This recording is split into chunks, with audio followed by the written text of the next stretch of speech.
Hey, y'all. I'm Megan Killian, and I'm going to be doing a dry run of my AI will not save weak messaging talk that's going to be in the AI in the channel summit.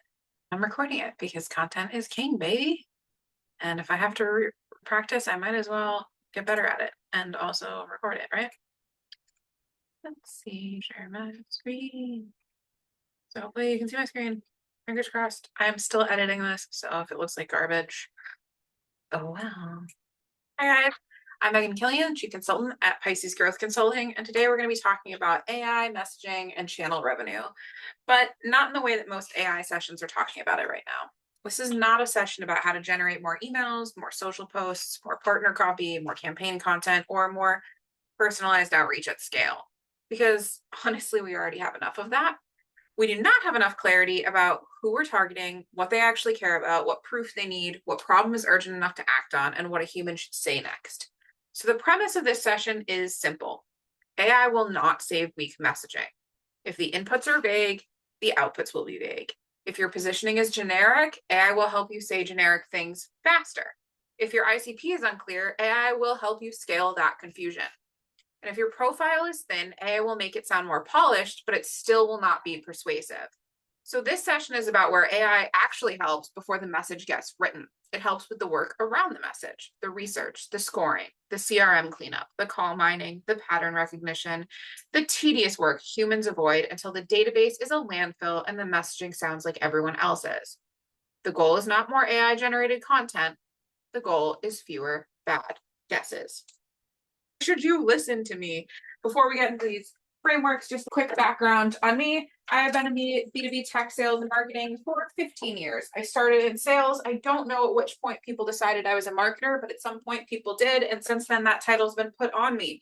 I went from BDR to business development manager to director of business development to VP of sales and marketing, CRO, CEO, and consultant in 5 years. I have been the person making the calls. I have been the person building the sequences. I have been the person fixing the CRM. And I've helped add more than $550 million in B2B tech revenue and source more than 50 million of that specifically for MSPs. So basically, if you have done more than $50 million in MSP rev, you probably shouldn't listen to me because you're smarter than I am, no more than me. And I can't be that helpful to you. I still believe in outbound. I still believe in the sales process. I still believe in good messaging. What I don't believe is that more automation is fixing a bad revenue system. All you are doing is pouring gasoline on a fire that's going to eat your entire business when you start using AI and automation to scale junk. It's just noisy. I think we've all been victims of it on the other side. We were getting more calls, more emails, more texts, more LinkedIn messages than ever before. And if you think that's annoying, then don't do it to other people, right? Speaking of, AI gave bad outbound a jetpack. It didn't create it because bad outbound existed way before AI. We already had spray and pay emails. We already had bad fake personalization. We already had, I saw your company's doing exciting things, and the word synergies. We already had sellers pretending that using someone's first name counted as relevance. We already had partner campaigns that sounded like they were written by a committee that had never spoken to a buyer. It did make it much faster and easier and give access to pretty much everyone. It made weak messaging cheaper to produce. It made generic follow-up easier to automate, and it made it possible to create more content with fewer humans stopping to ask, should this exist? The mentality predates AI. Messaging laziness, targeting laziness, positioning laziness, that all existed. But now it is moving at the speed of light, and it is making lazy people lazier. Do not be the lazy MSP. Do not be the lazy channel provider. Do not use the jetpack. Don't put a bad message into a faster system, because what you get isn't actually better marketing. You get faster noise. If the only reason your GTM is not working is because you haven't generated enough assets, it will give you so much money in exchange for that, because that's not a real problem. It's not. Salespeople say that's a problem because they want to point at anything possible to not have it be their problem. But at the end of the day, a case study is not the end all be all. Your website being better is not the end all be all. And I know that sounds crazy coming from marketing, but you can have no assets and still close deals if your messaging is good.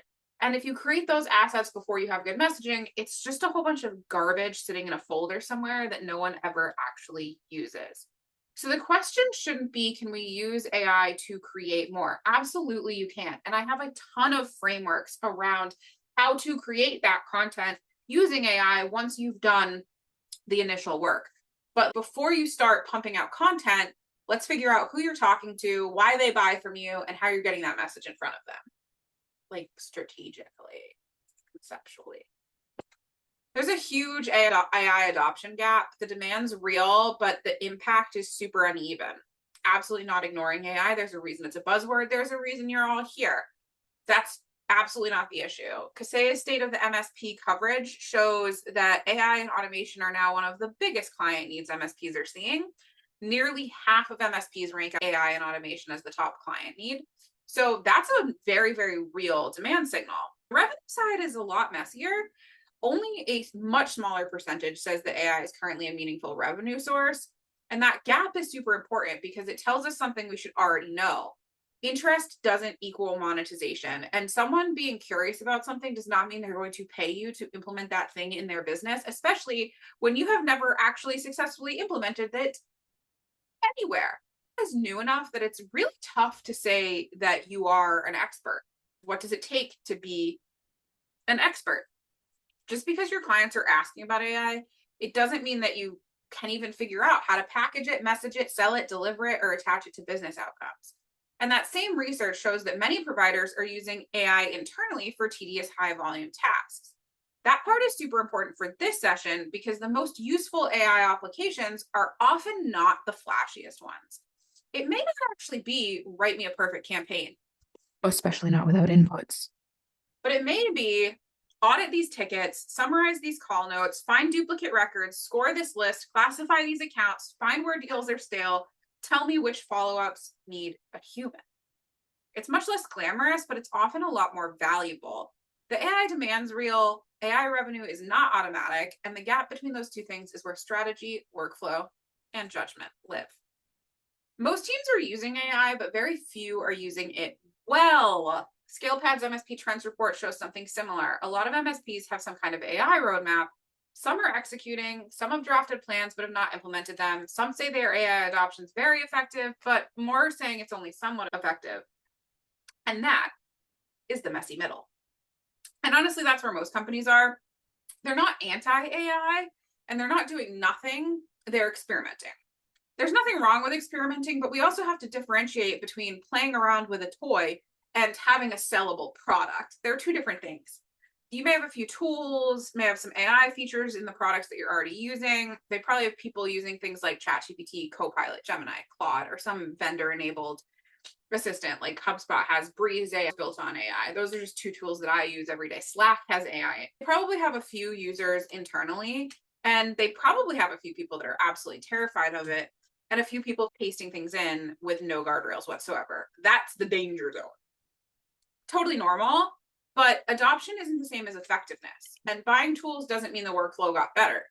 Generating the content does not mean that the message improved. Having an AI roadmap does not mean that the organization knows where judgment belongs.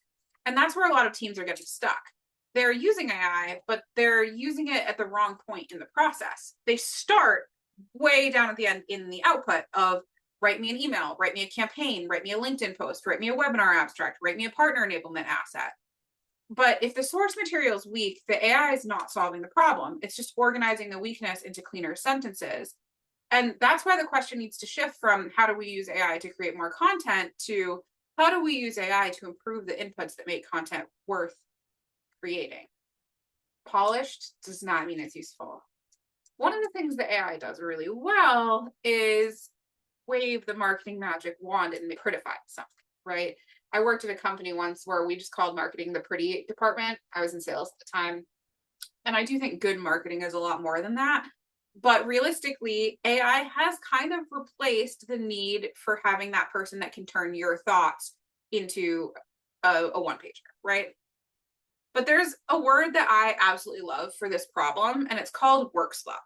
It's low-quality AI-generated work that looks complete enough to pass at a glance, but it creates more work for the person who has to interpret it, fix it, clean it up, or redo it. I am literally guilty of this. And instead of letting my EA do her job, she's also our social media manager and our graphic designer, have AI put together a proof of concept and send it to her and be like, hey, I want this but finished. And it probably would have been easier if I had just given her the full scope and let her build it from scratch than if I made her reverse engineer the end result back and then do it again. Most people are guilty of this, and many of us are using AI to bridge a communication gap. Um, this is showing up especially consistently in sales and marketing. And the email sounds fine, but it says nothing. The message is polished, but it's generic. The call summary is clean, but it misses the actual buying signal because you didn't train it on what a buying signal is. That enablement asset's nice, but it doesn't help a partner explain why anyone should care. And the campaign has plenty of words, but no point of view. So that's one of the biggest risks with AI and GTM, go to market. AI can make bad work look finished. And that is dangerous because unfinished looking work at least tells you it still needs thinking. So if I just dropped something on my EA that was half done, she would obviously finish it, kick it back, whatever. But if I hand her something that looks great and looks polished, she's going to schedule that right out and not fact check it, not make sure that it's a deep thought, whatever. This becomes especially relevant when you have a lot of junior administrative type people at your job where like literally their job is just to do what you tell them to. And what you're telling them is just push more buttons to generate more garbage. Anyways, when you're thinking about AI and messaging, this is a trap. A lot of people are not actually creating better messaging, they're creating better looking messaging. Better looking messaging has better grammar, better formatting, more confident phrasing, maybe a sharper subject line, maybe a better CTA. And that's a great use for AI, right? It's like you have a thought, it's long winded, whatever, you give it to AI, you let AI format it. Great. The meat already came from you. It was an original idea. You had points to make. It was a little wandering, but now the AI has tightened it up, meated it up. But better messaging actually has stronger inputs like a clearer ICP, a sharper UVP, that's unique value proposition, real proof, buyer language, context, timing, specificity, a reason for the person on the other end to care. And AI can help us get there, but only if we stop using it as a shortcut around the strategy work. I also just want to say that like perfectly written copy is one of the ways people detect AI. I'm not saying good, bad, or indifferent, but like if you don't want people to know that you're using AI for everything that you do, your absolutely perfect copy is just a glaring red flag because people make mistakes. We do. We spell things wrong. We put the period where it's not supposed to be. Forget capitalization rules. This is not the fucking playbook, okay? You're not going to give AI the keys to outbound. I just want to be like so clear that I'm not recommending this. Anyone who is recommending this to you is negligent. They're not doing their due diligence. It's unethical. It's messy. It's a bad signal. Just don't even, bleh, gross. We're all receiving it, right? I have like the unicorn and emoji in my name on LinkedIn, and I get a ton of messages that say like unicorn Megan, and it's just like obviously you're using AI and you're not even using it well because you could add an extra step to clean up the first name if you cared. So there's also like there's almost always going to be a way to use AI better and to create better workflows. And I would love to be spending this whole session going really, really deep on workflows. And I am going to give you some high level. If you want to nerd out with me about workflows, DM me. But anyways, don't upload a giant list to tell AI to personalize emails to everyone, especially without specifying like what personalization looks like. And especially if you haven't like trained it or guided it into being sort of like a second version of you or a copy of you. Because what you end up doing is just like it's sending generic messaging based on what you told it you do. So if you told it like, hey, I'm an MSP, send personalized messaging to people, it's going to send personalized messaging that's like, oh, I see that you have X amount of employees. Do they all have workstations types stuff? And like, it's not helpful. So you have to train the AI for what to look like when it's researching things and then teach it how to leverage research in personalization before it can personalize. Otherwise, you get those emails, and I'm sure you've all received them, the ones that are like, I saw that you are the title at company. And doesn't that mean you need lead gen? But it's not connected. It doesn't make sense. So like don't let AI go make up proof, make up case studies, ROI claims, or buyer pain. I'm not suggesting that you automate your already broken follow-up that never gets anybody re-engaged. I'm not suggesting that you turn every event list, every partner list, and every CRM export into a sequence. It's just spray and pray with better grammar. Your partners are already overloaded. Your buyers are already skeptical. And executives already know when they're being automated at. So if the message is weak, automation does not make it any stronger. Or if the target's wrong, or the offer is unclear, or if the proof is missing, AI can't manufacture credibility. AI can't fix your bad messaging with a clearer subject line. Like, you need AI to do the work in the garage, right? So you keep driving the car, AI is going to do the work in the garage, cleaning the data, checking the systems, finding the patterns, surfacing what the humans need to know before they decide where to go. That's the difference. Don't use AI to scale a weak signal. So what is the playbook then, Megan? Use AI for the work that humans avoid. There's two things I kind of want to talk about here. One is if you push the same button more than like 5 times a day, maybe you should be thinking about how AI and automation could be doing that for you. Just like super, super quick.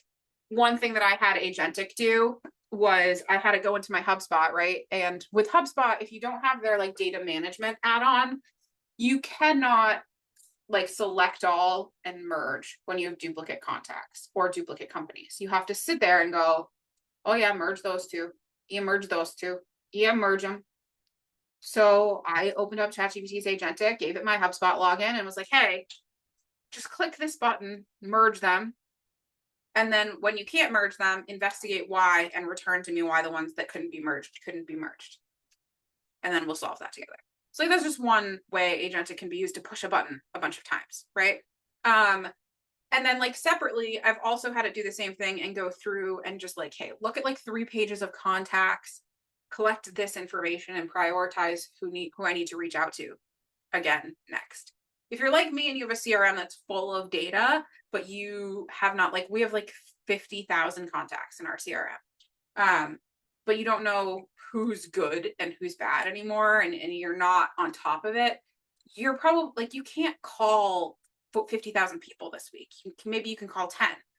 So like having AI go do the research work to tell you what you should prioritize and to score things, that can be a really good use of it. Anyways, the other thing is like if you've ever done unique ability or anything like Working Geniuses or anything similar to that, where you've sat down and you've written down everything that you do and decided what work is your best work and what work is just like draining you, take the stuff in the bottom right quadrant if you've done unique ability and outsource that to AI and automation. The work that you suck at that anyone could do that drains you, that's the work we should be getting at doing. It should be doing auditing. It should be using to score. It should be able to apply your ICP consistently across a list. It should be able to summarize call patterns. It should be able to research buyers before the human writes. It should give the human a better starting point.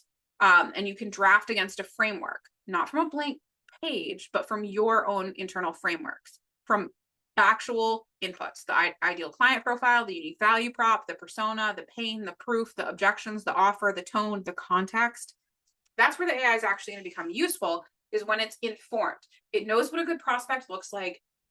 It knows what you do. It knows how you do it. It knows what makes that valuable to prospects. And it knows what a good prospect will think about you and how to research and write. And you've given it the framework to write a strong email, and then you can just kind of edit it up.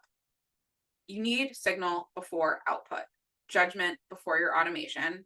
And messaging isn't just a writing problem. This is where a lot of AI conversations start to go wrong, because they treat messaging like the problem's phrasing.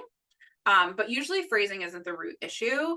It doesn't, like, you don't just need to move the words around in the sentence. The root issue is that your team doesn't know who they're really talking to, or why that person should care, or what problem is urgent, or what the buyer already believes, or what proof would make the claim credible, or whether this person deserves a manual follow-up or belongs to nurture, or what a human should actually do next. So like if your process does not make it incredibly fucking clear what the next step is, how can you outsource that to AI? How will it know what to do when you don't know what to do and you can't provide it any type of framework for that? Signal is the information that tells you what to say, who to say it to, when to say it, and why it should even matter to them. AI is very good at helping find and structure signal. It can search large sets of messy information. It can summarize patterns. It can compare lists. It can classify accounts, identify missing fields, extract repeated objections, highlight stale deals, and show you where buyer language is already showing up. But then the human has to decide what that means. And that's the judgment layer. That's the part you really shouldn't be outsourcing to AI. Unless you have terrible judgment, and then I guess maybe. So the model I want you to hold in your head is messy inputs go in, AI does signal work, humans apply judgment, then better messaging comes out. And better messaging then supports better enablement, better follow-up, and better revenue conversations, not because AI magically wrote the perfect message, but because it helped the human stop guessing. Huzzah! A workflow just for you. This is ICP scoring and tiering. It's one of the simplest and most high impact ways to use AI before you even write a single word. Most teams treat lists like the list itself is the strategy. Your list is not your strategy, it's a list. They go to an event, they get a sponsor, they pull a target account list, they export contacts from the CRM, they buy a list, they get a partner list. And then the default question becomes, what sequence should we put them in? Stop. That's the wrong first question. The first question should be, who on this list deserves human attention? Because not every lead deserves the same follow-up. And what I see happen to sales teams over and over and over again is that, particularly in channel vendors, less so with MSPs. But what happens is you think your sales team is under-resourced and that they don't have enough leads. But in reality, your sales team has too much to work. They just don't know how to prioritize it. So if you've got a sales guy and he's working 100, 200 deals that are open, that's impossible. He needs to know like which of those deals are actually workable and which ones he should give up on. How does he do that? Some leads may need direct personal messaging. Some might need a lighter semi-personal sequence. Some might need nurturing from marketing, and some should probably be suppressed entirely. AI can help you apply that ICP scorecard across the list. And it shouldn't decide your ICP, that's strategy work. But once you define the criteria, AI can help score consistently. And it can help find some of the patterns that you would put into an ICP if you give it your client list, especially if you score that client list. We can talk about this separately, but like if you know who your best clients are by profitability and how much your team likes them, you should be able to turn that into an ICP using AI. Anyways, once you define the criteria, the AI can help you score consistently. So fit, urgency, authority, timing, context, existing relationship, problem severity, strategic value, source quality, how quickly they're even like responding to you. That's the word humans skip a lot because it's tedious and not everybody even has the brain for it. But if you skip it, you treat everyone the same. And therefore, like if you get overwhelmed and you can't keep up. So like at one point in my CRM, I had over 5,000 tasks assigned to me. I'm not doing 5,000 tasks. I'm not even a salesperson anymore. Like I'm a consultant. But somewhere in those 5,000 tasks were like 4 follow-ups I really needed to do with prospects that had been hungry that would have made great clients. But I forgot to follow up on them because it was too noisy and there was too much going on. So now we use ChatGPT as a layer between HubSpot and our other tool sets, including things like Fathom and Slack, to take all of those signals, crunch them, and then tell me like, hey, here are 10 things you need to do this week. Here are 50 things that you should assign to Tammy, that's my EA, to do this week. And here are like 10 things that your PM should be doing. Here you go. Right? So like that type of stuff can be really, really helpful from AI. Not that it should be the end all be all on where you're supposed to focus your time, but it can help you catch those balls that you otherwise might have dropped. So as we talk about tiering, we want to turn things into tier 1, tier 2, tier 3, and then not a fit. So tier 1 gets human-led follow-up. These are like your key accounts, the people you think are most likely to buy from you. You don't want to be too hungry here. You want every email to be written by a human being. Everything should be personalized, no garbage outbound, and like we would rather talk to these guys a year from now and build a good relationship than bug them now and get on a do not call list. Tier 2 gets semi-personal outreach. So that's where we start using some automated steps in a sequence. So maybe you've got like 4 or 5 canned emails that have performed well in the past. You don't know enough about these companies to be hyper-personalized. So you're going to let AI do your personalization. And then maybe you're only going to call them twice instead of 6 times in a sequence. And tier 3 goes into more of like nurture, where the whole thing is automated. And when they start showing signals, when we'll bump them up. It's not less marketing, it's just better prioritization. Like, all your systems still need to exist. You still need marketing, you still need sales, you still probably need a BDR. But this means that like we know where the human effort is going to be focused and who should be working which accounts. Depending on your structure, like tier 1 might mean founder-led sales, and tier 2 might be where your salespeople work, and tier 3 might be where marketing is. But again, it depends on your structure. So don't take that as like the holy grail of, oh, well, Megan said I have to do it this way. Workflow number 2, this is a knowledge-based reality check. This is one of my favorites because it's deeply unsexy and extremely useful. Your CRM can look full and be lying. I have come into companies where the salesperson has told me, oh, I have 5 times pipe coverage, I don't need to outbound.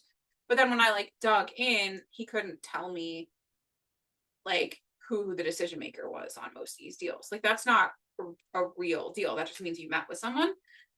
So being able to kind of look at that data and ask the GPT or AI of whatever kind, like which deals have no next step, which deals have not been touched in 30, 60, or 90 days, which opportunities are in the wrong stage. I have a whole handout on this that I'm going to give you after the session. So I'm not going to go too deep into like how to do this, but you get the idea. The next workflow, this is your call library and messaging assets. So your sales calls aren't just calls, right? If you're anything like me, your calls are kind of like a research library. So if you are having calls where you're talking to people about strategy, if you have a VCIO, if you have QBRs, if you're a consultant and you do consults and you record them, that library is like, that's your brain. That's you as the product. We don't want to summarize that as like good call in the CRM. And we also, one of the things that happens in most companies is like we end up with this data silo. No one else at the company knows what you're talking about in your calls. They don't know what you promised someone. They don't know like the great idea that came to you in the middle of a consult where you're like, oh my God, we could build that. So there's a couple different ways to use call libraries and AI to do things. This particular one is really about like creating messaging assets. So for me, like I use Fathom Note Taker. I take those notes, automatic agent built in GPT. So it pulls the notes. I had to build through the API. You guys should know how to do this, but if you don't, like I can teach you how MCP works. It's not that complicated. So you want to pull in the data from like Fathom.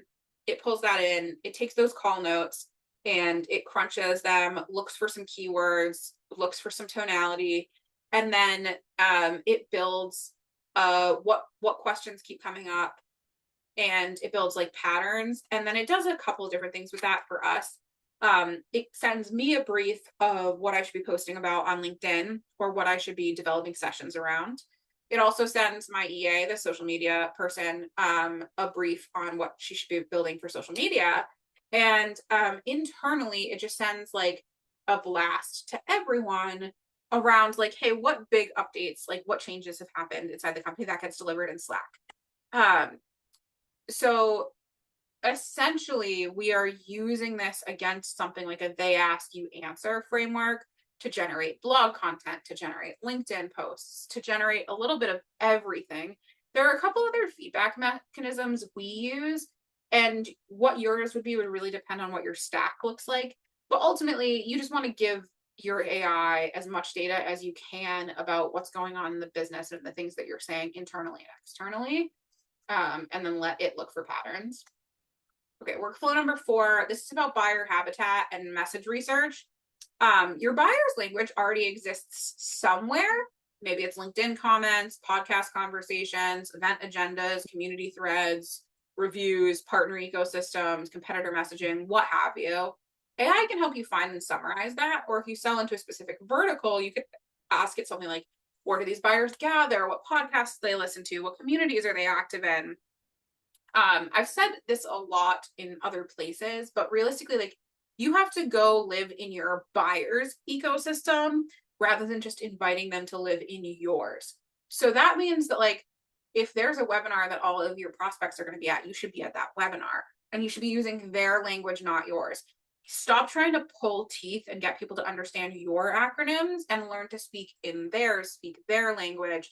You show you understand them, not expect them to do the work of understanding you. And AI can be super, super helpful in closing that gap so that you better understand them and their language. This is all framework drafting and human review. So this is like, if you give AI the definitions, then AI can draft like the first pass and then the human should still own the final bits.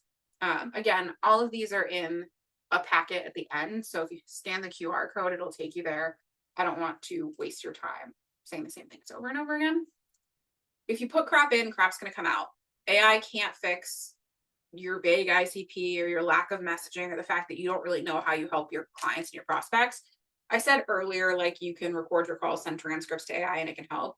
That one of the best uses of that is go interview your current clients, ask them what you've done for them and the impact that it has had on the business. Because this is where I see MSPs and even vendors getting lost in the weeds. You know what you did, but you don't know how it helped in terms of actually solving a real business problem and creating a business outcome because you're not having those conversations. It's more like issue resolved, problem solved, not how did that impact our bottom line and why did it matter to the business. The more industry focused you get, the more specific this can be. A better prompt isn't going to fix your bad strategy.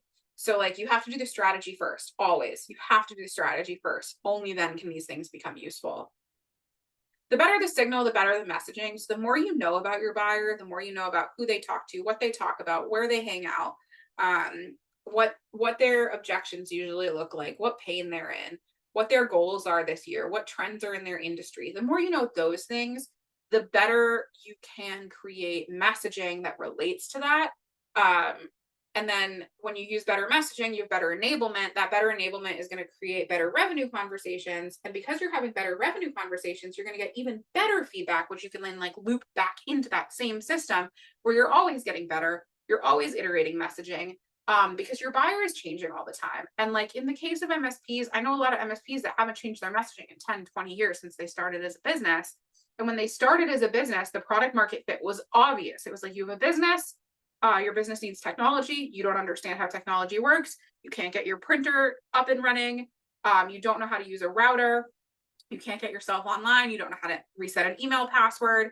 In the dawn of like search engines, AI itself, YouTube, tutorials, all of these things, better documentation online, most people can look up those types of answers themselves. So the fit is no longer just like we handle IT so that you don't have to.